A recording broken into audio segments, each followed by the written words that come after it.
مسلم میرے عزیزوں، مسلم میرے عزیزوں،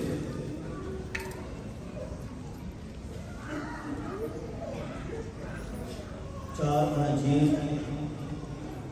جو باری باری استعمال ہوتی ہیں تاکہ جو انجیل نویس یسوع مسیح کے بارے میں، اس کے دکھ کے بارے میں بیان رکھتا ہے، ہم اس سے متعارف ہوتے رہیں۔ اس طرح مقدس متی کی انجیل ایک سال آتی ہے، دوسرے سال اس طرح مقدس مرکز کی، مقدس لوکا کی واحد مقدس یوحنا کی انجیل ہے جو ہمیشہ گڈ فرائیڈے کو پڑھی جاتی ہے۔ اور مقدس متی کی انجیل میں جو خدا یسوع مسیح کے دکھوں کا بیان ہے یہ تاریخی ہے، حقیقت میں یہ واقعہ ہوا ہے کہ یسوع مسیح نے دکھ اٹھائے ہیں، مصیبتیں سہی ہیں، مصلوب ہوا ہے اور جی اٹھا ہے۔ اور مقدس متی نے جو یسوع مسیح کے دکھوں کا بیان پیش کیا ہے وہ خدا کے منصوبے کے مطابق ہے، خدا کے منصوبے کے مطابق، تمام پیشن گوئیوں کے مطابق یہ خداوند کی منزل تھی کہ اس نے دکھ سہنے تھے، مصیبتیں سہنی تھی، دکھوں سے دوچار ہونا تھا، مصلوب ہونا تھا تاکہ خدا کا نجات کا منصوبہ پائے تکمیل تک پہنچے۔ اور اسی میں اسی لیے جو ہے عشایہ نبی کا صحیفہ کرسمس کے وقت بھی پڑھا جاتا ہے، اور روزوں کے ایام میں بھی عشایہ نبی کا صحیفہ پڑھا جاتا ہے، اور اس میں عشایہ نبی نے خاتم کے جو 4 مہینے پیش کیے ہیں ان کی تکمیل ہوتی ہے، اور کہ کس طریقے سے خدا یسوع مسیح بھی ایک ایسا خاتم ہے جو وفادار ہے، تابعدار ہے،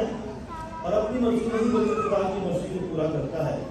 اس طرح جو ہے مقدس متی نے جو ہے خدا کے منصوبے کے مطابق دکھوں کا بیان پیش کیا ہے کہ کس طریقے سے خدا جو ہے دکھ سہتا ہے تاکہ ہم سب نجات پائیں۔ مسیح میرے عزیزوں، یہ جو پاک ہفتہ ہے اس میں پاشکائی بھید ہوتا ہے، یسوع مسیح کا دکھ سہنا، اذیت سے گزرنا، یسوع مسیح کا مصلوب ہونا اور یسوع مسیح کا جی اٹھنا۔ اور یہ پاک ہفتہ جو ہے یہ اتوار سے شروع ہوتا ہے جسے ہم پام سنڈے کہتے ہیں، اور اس کو پیشن سنڈے بھی کہتے ہیں، اذیت کا اتوار بھی کہتے ہیں، اور پورا ہفتہ بھی پاک ہوتا ہے۔ اور یہاں 2 باتیں آ رہی ہیں اسی میں دوستو، جب ہم پام سنڈے کہتے ہیں تو یہ بھی بائبل مقدس کے مطابق ہے کس طریقے سے بادشاہ جو تھے کھجور کی ٹہنیوں کے ساتھ جو ہے جلوس کی صورت میں ایک شہر سے دوسرے شہر میں داخل ہوتے تھے، اور اس طرح خوشی کا اظہار کیا جاتا تھا، اور یہ فتح کا اظہار ہوتا تھا کہ فتح نصیب ہوئی ہے۔ اور اس طرح خدا یسوع مسیح بھی رشتوں کے مطابق اور روایت کے مطابق وہ یروشلم میں شاہانہ طریقے سے داخل ہوتے ہیں، اور ہوشنا کے نعرے لگائے جاتے ہیں، داؤد کے بیٹے کی ہوشنا، اور اسی طرح جو ہے اس کے راستے میں چادریں بچھائی جاتی ہیں اور نعرے لگائے جاتے ہیں۔ لیکن خدا یسوع مسیح جو ہے علامتی طور پر جس طرح داخل ہوتے ہیں وہ ہمیں بہت کچھ کہتی ہے، کیونکہ گھوڑا جو ہے جنگ کی علامت تھا، اور جو گدھا ہے یہ سلامتی کی علامت ہے، امن کی علامت ہے، یعنی یسوع مسیح امن، صلح، سلامتی کا شہزادہ ہے اور بادشاہ ہے۔ اور جو ہے زکریا نبی نے بھی نامی آیت میں بھی اس کا ذکر کیا ہے کہ کس طریقے سے جو ہے بادشاہ جو ہے وہ شاہانہ طریقے سے آتا ہے، اور اس کا جو ہے والہانہ طریقے سے جو ہے استقبال کیا جاتا ہے۔ اسی طرح مقدس متی نے بھی رشتوں کے مطابق یہ بتایا ہے کہ کس طریقے سے اسی طرح خدا یسوع مسیح بھی شاہانہ طریقے سے یروشلم میں داخل ہوتے ہیں، اور اس کی فتح کے نعرے لگائے جاتے ہیں۔ مسیح میں عزیزو، پام سنڈے کا مطلب یہ ہوا کہ فتح ہوئی ہے، اور بادشاہوں کا بادشاہ جو ہے وہ جلال پاتا ہے، تو یہ جو عمل تھا یہ سب سے پہلے یروشلم میں شروع ہوا تھا کہ ان مقدس مقامات پر جو ہے لوگ آ کر اکٹھے ہو کر ان تمام مقامات پر جاتے تھے اور اسی طرح جو ہے کھجور کی ٹہنیاں اپنے ساتھ اٹھاتے تھے، اور یہ سلسلہ جو تھا 3ویں صدی میں جاری ہوا اور بھرپور طریقے سے یہ ہونا شروع ہوا، اور اسی طرح 30ویں صدی میں، 4تھی صدی میں، اور اسی طرح 7ویں صدی، اور پھر اسی طرح 9ویں 11ویں 12ویں صدی تک یہ سلسلہ جاری رہا۔ اور خاص طور پر جب صلیبی جنگیں ہو رہی تھی 12ویں 13ویں صدی میں، تو اس وقت جب لوگ مقدس مقامات پر جاتے تھے، خاص طور پر یروشلم میں اور اسرائیل میں، تو واپسی پر وہ جو ہے کھجور کی ٹہنیاں لے کر آتے تھے کہ ہم یروشلم سے ہو کر آئے ہیں، ہم اسرائیل سے ہو کر آئے ہیں، اور وہ مقدس مقامات کے تحفظ کے لیے جاتے تھے، اور نشانی کے طور پر یہ ٹہنیاں لے کر آتے تھے کہ ہم فتح حاصل کر کے آئے ہیں اور ہم وہاں سے ہو کر آئے ہیں۔ اس لیے مسیح میرے عزیزو، کلیسیا بھی جب ان ٹہنیوں کے ساتھ جلوس میں آتی ہے تو یہ بھی فتح کی علامت ہوتی ہے کہ ہم نے بھرپور طریقے سے اس جلوس میں جو تاریخی طور پر ہوا تھا اس میں شرکت کی ہے، اور یہ روایت کلیسیا دہراتی رہتی ہے۔ اسی طرح مسلم میرے عزیزو، یہ جو پام سنڈے سے پیشن سنڈے کیسے ہو گیا؟ تو پام سنڈے سے پیشن سنڈے، یعنی پام سنڈے کا مطلب ہے خوشی کا جلوس، خوشی کی علامت، یہ ایک موڈ ہے، خوشی کا موڈ، فتح کا موڈ ہے۔ اور آپ نے دیکھا جب جلوس تھا کتنا جوش و خروش تھا، لیکن پھر ہم دیکھتے ہیں ایک دم سے جو ہے غم کا موڈ شروع ہو جاتا ہے، مزاج شروع ہو جاتا ہے، شفٹ شروع ہوتی ہے، ہم پیشن کی طرف چلے جاتے ہیں کہ اب ہم دکھ کو محسوس کریں اور دکھ میں شراکت کریں۔ تو اس طرح مسیح میرے عزیزو، یہ اتوار جو ہے دونوں خوشی کا بھی ہے، فتح کا بھی ہے، اور ساتھ ہی ساتھ دکھ کا بھی یہ اتوار ہے کہ ہم دکھ کے ساتھ بھی چلیں۔ یاد رکھیں، فتح کو بھی نہیں بھولنا ہے، خوشی کو بھی نہیں بھولنا ہے، اور ساتھ ہی ساتھ دکھ کو بھی نہیں بھولنا ہے، دکھ بھی یاد رکھنا ہے۔ اور کافی لوگ جو ہیں وہ فتح ہی میں رہتے ہیں، خوشی میں رہتے ہیں، بھول جاتے ہیں کہ دکھ بھی کوئی چیز ہے، دکھ یسوع کی عزت بھی کوئی چیز ہے۔ تو کلیسیا چاہتی کہ ہم دونوں چیزوں کے ساتھ چلیں، اور کلیسیا کا جو رجحان ہے وہ زیادہ دکھ کی طرف ہے۔ یہ خاص بات ہے کہ کلیسیا کا جو فوکس ہے وہ دکھ ہے کہ ہم دکھ کی طرف زیادہ جائیں۔ کلیسیا چاہتی کہ ہم وہ دکھ کو زیادہ اپنا مرکز بنائیں، دکھ کی طرف زیادہ جائیں، کیونکہ دکھ کے بعد خوشی ہے۔ اسی طرح مسلم کلیسیا جو ہے پیشن کو زیادہ اس پر زور دیتی ہے کہ ہم پیشن کی طرف زیادہ اپنا دھیان لگائیں، کیونکہ یسوع مسیح کے اگر دکھ نہ ہوتے، مصیبتیں نہ ہوتی، کسی موت نہ ہوتی، تو جو فتح مشکل تھی وہ کیسے جو ہے زندہ ہوتا۔ پھر اس کا زندہ ہونا، اس کا فتح یاب ہونا جو ہے اس کی تابع داری میں ہے، اس کی وفاداری میں ہے۔ اس طرح اشعیاء نبی کا صحیفہ مکمل طور پر اس میں پورا ہوتا ہے کہ کس طریقے سے ایک خادم جو ہے تابع داری کا، وفاداری کا مظاہرہ کرتا ہے اور تبھی وہ کامیاب ہوتا ہے۔ اس لیے مسیح میرے عزیزو، یہاں دونوں رجحان ہمارے پاس آ رہے ہیں کہ فتح بھی ہے اور دکھ بھی ہے۔ دکھ میں جو ہے ہم دکھ میں امید رکھیں اچھے وقت کے لیے، اچھے موقعوں کے لیے بہتری کی امید رکھیں۔ تو دکھ میں ہم اب یہ ہے کہ ہم صرف یہ مسئلہ باتوں تک جو ہے نہ رہیں، بلکہ اپنی زندگیوں میں بھی یہ مزاج لے کر آئیں کہ جب آپ کی اپنی زندگیوں میں دکھ ہیں، مصیبتیں ہیں، کیونکہ یہ یسوع کا صلیبی سفر ہے، دکھوں کا سفر ہے، اور یسوع کہتے ہیں اپنی اپنی صلیب اٹھا کے میرے پیچھے ہو رہے۔ تو اسی لیے حضرت تعالیٰ نے بھی جب صلیبہ روٹیاں یہ شاعری لکھی، تو اس کا مطلب ہے کہ ساتھ ساتھ جو صلیبیں ہیں، جو بھی اپنی اپنی سلیبیں اٹھائیں، اس کے پیچھے ہو لیں، اور جب وہ اپنے دکھوں پر، اپنی مصیبتوں پر، اپنی بیماریوں پر غور کرتے ہیں تو پھر انہیں اپنی بیماریاں، دکھ، مصیبتیں جو ہیں وہ ہلکی لگیں، کیونکہ یسوع مسیح کے دکھوں پر دھیان کرنے سے، اس کی اذیت پر دھیان کرنے سے، اس کی موت پر دھیان کرنے سے ہمارے دکھ کم ہو جاتے ہیں، پھر ہمارے دکھوں میں سکون آتا ہے، اطمینان آتا ہے، امید آتی ہے۔ تو اس لیے میرے عزیزو، یہ صرف اپنے دکھ نہیں بلکہ ایک دوسرے کے دکھوں میں بھی جب ہم شرکت کرتے ہیں تو ہمیں جو ہے خوشی ہوتی کہ ہم یسوع مسیح کی طرح دوسروں کے دکھوں میں شریک ہوتے ہیں، کیونکہ یسوع مسیح انسانیت میں دکھ سہتا ہے، ہم اس کے دکھوں کو محسوس کریں۔ جیسے مدر تیرہ کہتے ہیں، دبلے پتلے ہندو شخص کو دیکھ کر کہنے کہ میرا یسوع کتنا کمزور ہو چکا ہے، کتنا جو ہے وہ جو ہے کمزور ہو چکا ہے، دبلا ہو چکا ہے، کمزور ہو چکا ہے، تو اسے تمام انسانیت میں بھی یسوع مسیح نظر آتا ہے، دکھ سہتا ہوا نظر آتا ہے۔ اس لیے مسیح رسول دکھ میں ایک دوسرے کا ساتھ دینا اور ساتھ جو ہے چھوڑتے جانا، یہ تھا شاگردوں کے ساتھ۔ یسوع مسیح کے ساتھ جو شاگرد چلتے تھے، جب وہ معجزات کرتا تھا، منادی کرتا تھا، شاگرد ساتھ ساتھ چلتے تھے، معجزات کرتا تھا،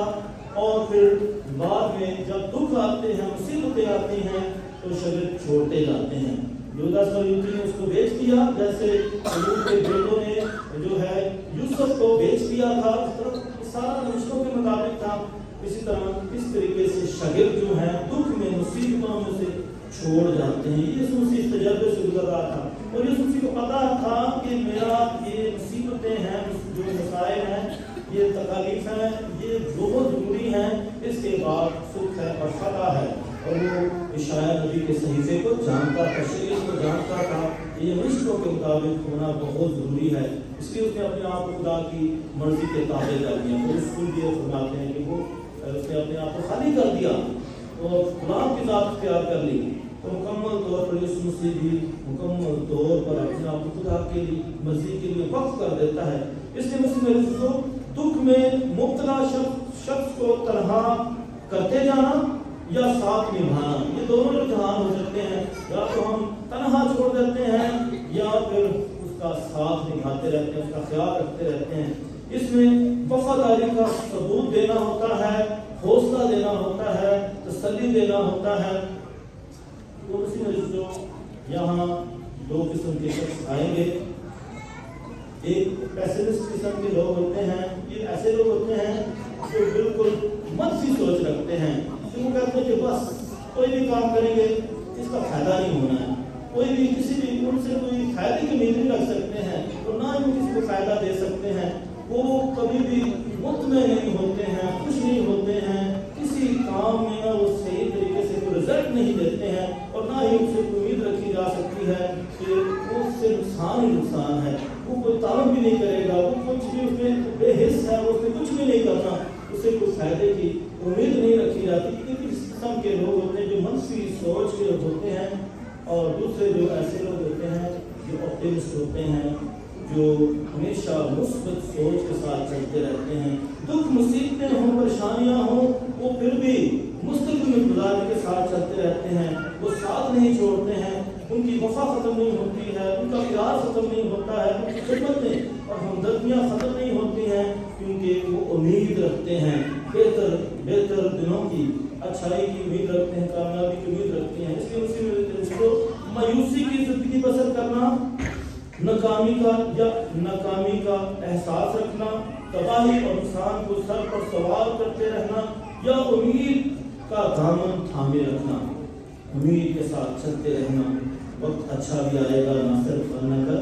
زندگی پڑی ہے ابھی، تو کامیابی اور فتح کی امید رکھنا، پوشتا ہے شجر سے امید بہار رکھ۔ تو یہ ہے کہ اس ہفتے میں مسلسل مکمل طور پر دکھوں میں شرکت کرنا، دکھ کا مظاہر رکھنا، اور اس امید کے ساتھ کہ فتح ہوگی، یسوع مسیح کی فتح ہوئی ہے تو میری فتح بھی ہوگی، تو کامیابی اور فتح کی امید رکھنا بہت ضروری ہے۔ تاکہ میں ہوں تم ڈالیاں ہو، جو ڈالی ان کے ساتھ وابستہ ہے کہ بہت سا پھل آتی ہے۔ اس لیے اچھے کی امید رکھنا، بہتری کی امید رکھنا اور امید زندگی بسر کرنا یہ بہت ضروری ہے۔ یہ تمہاری مسیحی زندگی امید کی زندگی ہے، جو ہے مستقبل کی زندگی ہے کہ ہم مایوس نہ ہو جائیں بلکہ دکھوں میں بھی، تکلیفوں میں بھی، مصیبتوں میں چلتے رہیں۔ ہم کہتے ہیں کہ اب جو ہوگا دیکھا جائے گا۔ تو جب آپ مثبت سوچ کے ساتھ قدم اٹھاتے ہیں تو اچھا ہی ہوگا، لیکن اگر آپ جو ہے منفی سوچوں کے ساتھ کسی کام کو شروع کرتے ہیں کہتے ہیں تو اس کے نتائج غلط ہی ہوں گے۔ تو خدا مسیح خادم کے چاروں رقموں کو جانتا تھا، صحیفوں کو جانتا تھا، اسی لیے وہ جانتا تھا کہ یہ اس کی زندگی میں خدا کا منصوبہ ہے، خدا کی مرضی ہے اور اسی کو اس نے پورا کرتے رہنا ہے۔ تو اس کے دکھ تکالیف میں جو ہے خادم جو ہے فتح کی امید رکھتا ہے۔ خادم جو ہے تابعداری، وفاداری، حلیمی، فروتنی، عاجزی کو اپنے سامنے رکھتا ہے اور جانتا ہے کہ اس پر اس کو اجر ملے گا۔ اسی وجہ سے ایک دفعہ ایک بادشاہ اور اس کا وزیر دونوں باتیں کر رہے تھے۔ بادشاہ نے ایک فروٹ لیا، سیب لیا اور اس طرح اپنے چھری کے ساتھ وہ اس نے کاٹنا شروع کر دیا، اور جب وہ کاٹ رہا تھا وہ چھری کافی وزنی تھی اور اس کے پاؤں پر گری اور اس کا انگوٹھا جو ہے کٹ گیا۔ تو وہ بالکل کٹ گیا، سارا انگوٹھا اس کا جو ہے اتنی سخت پاؤں پر گری، اس کا پاؤں زخمی ہو گیا، اس طرح وہ کٹ گیا۔ اور اس نے وزیر کو جب اسے دیکھا، وزیر نے کہا کہ خیر کوئی بات نہیں، اس میں کوئی جو ہے اچھا ہوا۔ تو اس نے اچھا اسے کیا دیا کہ اچھا ہی ہوا کہ اس میں کوئی بہتری ہے، اس میں بھی کوئی بہتری ہے تو اچھا ہوا۔ اس نے کیا کیا، بادشاہ کو بہت غصہ آیا کہ میرے پاؤں کا انگوٹھا چلا گیا ہے اور یہ کہہ رہا اچھا ہوا ہے۔ بادشاہ کو بہت غصہ آیا، اس نے اس وزیر کو قید خانے میں ڈال دیا۔ جب قید خانے میں ڈال دیا، بادشاہ کچھ دنوں کے بعد شکار پر گیا۔ اس کو شکار کا بہت شوق تھا اور گھوڑے پر سوار تھا، اور گھوڑا جو ہے اس کے کنٹرول سے باہر ہو گیا، گھوڑا جنگلوں میں چلا گیا اور پھر وہ بادشاہ ایسی جگہ پر پہنچ گیا جہاں جنگلی لوگ تھے۔ انہوں نے اس کو بادشاہ کو پکڑ لیا اور پھر انہوں نے اس بادشاہ کو اپنے دیوتوں کے لیے قربان کرنا تھا، وہ اسے قربانی کے لیے لے گئے اور قربانی سے پہلے انہوں نے کہا کہ ہم دیکھتے ہیں کیا جو بادشاہ ہم اپنے دیوتا کو یہ نذرانہ پیش کرنے کو ہیں تو قربانی پیش کرنے کو، کیا یہ قربانی ٹھیک ہے؟ جب انہوں نے اس کا معائنہ کیا تو دیکھا تو اس کا تو انگوٹھا ہی کٹا ہوا تھا۔ انہوں نے کہا یہ تو قربانی جو ریجیکٹ ہو گئی ہے، انہوں نے کہا اس کی قربانی نہیں ہو سکتی ہے، لہٰذا انہوں نے اس کو چھوڑ دیا۔ پھر اس کو یاد آیا کہ میرے وزیر نے کیا کہا تھا کہ اچھا ہوا، تو اس طرح وہ بچ گیا۔ اس نقص کی وجہ سے میں یہ آپٹیمسٹ شخص کی بات کروں جو مثبت سوچ کی بات ہوتی ہے، تو وہ واپس آیا اور وزیر سے پوچھا کہ میرے ساتھ جو کچھ ہوا مجھے اس کا اجر مل گیا ہے، پتہ چل گیا ہے، میرے ساتھ تو یہ اچھا ہوگا، اب بتا تیرے ساتھ کیا اچھا ہوا۔ تو اس وزیر نے کہا بادشاہ سلامت، اگر تم مجھے جیل میں نہ ڈالتے تو میں بھی تمہارے ساتھ شکار پر گیا ہوتا، تو میں تمہاری جگہ میں نے قربان کرنا تھا، تو میری بھی قربانی ہو جانی تھی۔ اس طرح مسیح جو تکلیفیں مسیح میں جب اس زندگی میں آتی ہیں اس میں بھی خدا کا کوئی منصوبہ ہوتا ہے۔ تو مسیحیت ہمیں یہ سکھاتی ہے کہ ہم اپنے مسائل میں، اپنی مصیبتوں میں، اپنی بیماریوں میں، اپنی تکالیف میں جو ہے مثبت سوچ رکھیں، اور یہ جو خدا کا منصوبہ ہے اور اس مسیح کے دکھوں کا منصوبہ اور اسی طرح خدا کے نجات کا منصوبہ جس میں ہمارے لیے بھی بہتری ہے۔ اس لیے اس پاک ہفتے کو جو ہے ہم بھرپور ایمان کے ساتھ اور سنجیدگی کے ساتھ گزاریں، کیونکہ اس میں جو ہے صرف کو پاک کہا گیا ہے کہ اس میں خدا کا جو منصوبہ ہے، نجات کا منصوبہ، وہ پائے تکمیل کو پہنچتا ہے اور خدا ہماری زندگی میں تبدیلی لے کر آتا ہے۔ اس طرح مسلم رزقوں ہم بھرپور طریقے سے جو ہے امید کو سنبھالے رکھیں، تاکہ اپنی امیدوں پر پانی پھیرتے رہیں، دوسروں کی امیدوں پر بھی، تو ہم امیدوں کے قاتل نہ بنیں اور نہ ہی دشمن بنیں، بلکہ منفی سوچوں کو ختم کرتے جائے، تعمیری سوچ رکھیں، زندگی میں اندھیروں کے ساتھ نہیں بلکہ رجحانوں کے ساتھ چلتے رہیں، حالات بدلیں گے۔ جب ہم خدا کو اپنی زندگی میں کام کرنے دیتے ہیں، اس کی مسلم آئے ہم لوگ پورے طریقے سے خدا کے صلیبی سفر میں شرکت کریں، سنجیدگی کے ساتھ، پورے دھیان و گیان کے ساتھ اور پورے وجود کے ساتھ، تاکہ بھرپور طریقے سے اس کے دکھوں میں شراکت کرتے ہوئے اس کے ساتھ ہم جلال پائیں، فتح پائیں، جیسے وہ فتح پاتے ہیں ہم اس کے ساتھ فتح پاتے ہیں۔ خدا ہم سب کو ایسا کریں۔